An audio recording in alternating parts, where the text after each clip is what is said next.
Divers discover decades-long shipwreck that is still clouded with mystery and superstitions.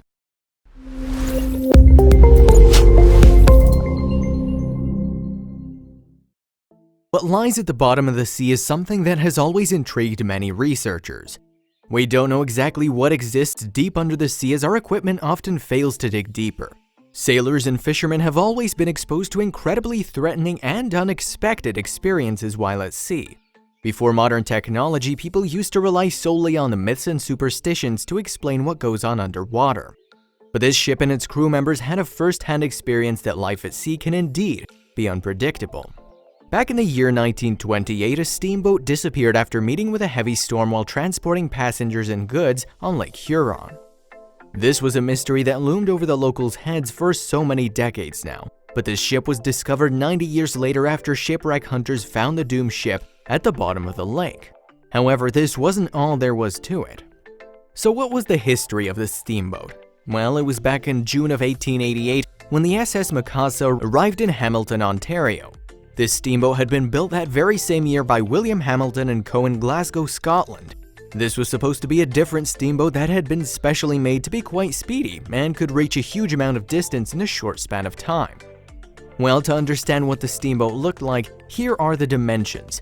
This steamboat was originally 155 feet long and just 24.1 feet wide. It wasn't meant to carry just goods and supplies. There was another use meant for this boat. Since it was specially built to transport people, the ship had been made able to travel very fast. So after months of carefully shaping this boat to be what it became, the company that built it were done with its construction, and soon after reaching Ontario, the Hamilton Steamboat Company put the ship into service. They could hardly wait to see how the boat would perform, as they had high hopes for it. This boat was meant for the summertime. So pretty soon the boat started to function and would be used to carry people. The SS Mikasa functioned as a ferry that traveled on Lake Ontario, transporting vacationers, picking them up in Hamilton and taking them to Burlington Beach. This ferry was used throughout the summer months and was indeed a useful means of transport for a lot of people during its time. So just as expected and anticipated, the SS Mikasa successfully transported a lot of folks through the sea at high speed. In the following few decades, the Mikasa would go on to successfully serve as a ferry for vacationers, at the same time carrying cargo between Toronto and Hamilton. It was making a lot of money and proved to be very popular. The ship continued to serve as a powerful means of transport. For many decades, it became one of the most prominent ways people traveled from Toronto and Hamilton. There was also a point in time when the ship was rebuilt for additional length, so that even more passengers and cargo could be added and transported. It was indeed useful. Since the steamboat was able to house so many people and goods and transport them quicker than most of the boats during that time, it was truly sought after by many. And so over 39 years, the SS Mikasa had been owned and operated by the Hamilton Steamboat Company. The company made a lot of profit by transporting people and cargo, but then a change came. Even though the Mikasa was at the height of its popularity, a change came up. By the year 1928, the SS Mikasa was sold by the Hamilton Steamboat Company. So who ended up buying it? Well, the ship went to the Owen Sound Transportation Company. They decided to give the boat a new name and rebrand a little. And so, after being bought by the new owners, the Owen Sound Transportation Company decided to make a few changes of their own. And so after the change in ownership, the ship was renamed the SS Manitou. After this, the steamboat was soon transported from Lake Ontario to Lake Huron. There were other changes that followed too. So when the ship was taken to Lake Huron, the Manitou was given a brand new responsibility. What was the new job? Well, the ship was now made to do daily runs on Lake Huron between the Manitoulin Island and the Sault Ste. Marie area, which was also named the Sioux. This was a brand new journey for the ship that had been in service for over 3 decades now. And so if you were curious to know why the ship was given this name, well, there's a perfectly good explanation. The ship's new name actually has meaning behind it. You see, the name Manitou was a combination of the 2 new destinations it would travel across. The owners thought the name fits the ship better than the previous one. And so, after being taken over by the new owners, the ship had a brand new name and a brand new destination. When new owners moved the vessel to Lake Huron from Lake Ontario in early 1928, they changed the name to Manitou. Maritime historian Chris Cole had revealed in a statement he gave when he was interviewed. It was an exciting time for the ship indeed. And so when the ownership changed, it was a time when the Manitou was having a lot of things to look forward to. There are even higher hopes for the ship than there were in its previous years of being in service. As expected, during the first season of its service under new ownership, the ship indeed enjoyed great success. Everything was looking up for the ship. But even though so much success was tasted in its first season of service, the ship soon caught up with dark times. Something terrible happened to the ship while on a trip in early September of 1928. When the records were checked, the ship was supposed to be traveling from Canada's Manitoulin Island to ship a huge amount of cargo. The ship was on high demand, getting so many tourists and travelers, plus shipping cargo back and forth. It had been carrying 21 crew members at the time and passengers alongside. Little did the crew know that it would be the final voyage. To add to all that was being carried already, the ship also carried a cargo of 116 cattle and a pristine 1927 Chevrolet coupe. The ship was used to carry all of these and was estimated to have taken very little time to get to its destination. So all in all, the cargo that the ship had on board was estimated to weigh around 60 tons. This was a very heavy load indeed. And so for a ship meant to transport people and cargo, it was a little different to carry livestock on board. So who was the owner of the cargo of cattle and the Chevrolet coupe? Well, all of these belonged to Donald Wallace. He was one of the passengers on the ship that trip. He was the businessman who had made quite a plan for himself and a business. So what was this plan and where was he shipping the cattle? Well, after buying the cattle, Wallace made a plan to transport the herd from Manitoulin to the mainland. And when he reached the mainland, he was planning to sell the cattle for a profit. He knew the cows were of a superior quality, so he knew they would easily sell. So what Wallace did was quite a huge risk. He literally spent most of his money in the hopes that the cattle would help them make a profit. In all, he bought about $5,600 worth and had only about $300 left in his pocket at the end of the buying spree. An account of what happened on the fateful day trouble struck had written. The way the cattle had been loaded on the ship was indeed poorly planned. The cows he'd taken with him were loaded onto the main deck into 4 pens. There was enough space for these cows to turn around, which was a terrible thing to do. They hadn't made sure the cows were properly maintained. Hence, there was about to be an accident. And even though you might be thinking that Wallace was wrong to have taken such poor care of his cattle, how was he to know? His trip on the Manitou was the first time he'd ever shipped cattle on a ship, which basically meant that Wallace was not at all equipped. This was Wallace's very first experience to transport cattle by boat, the account further revealed.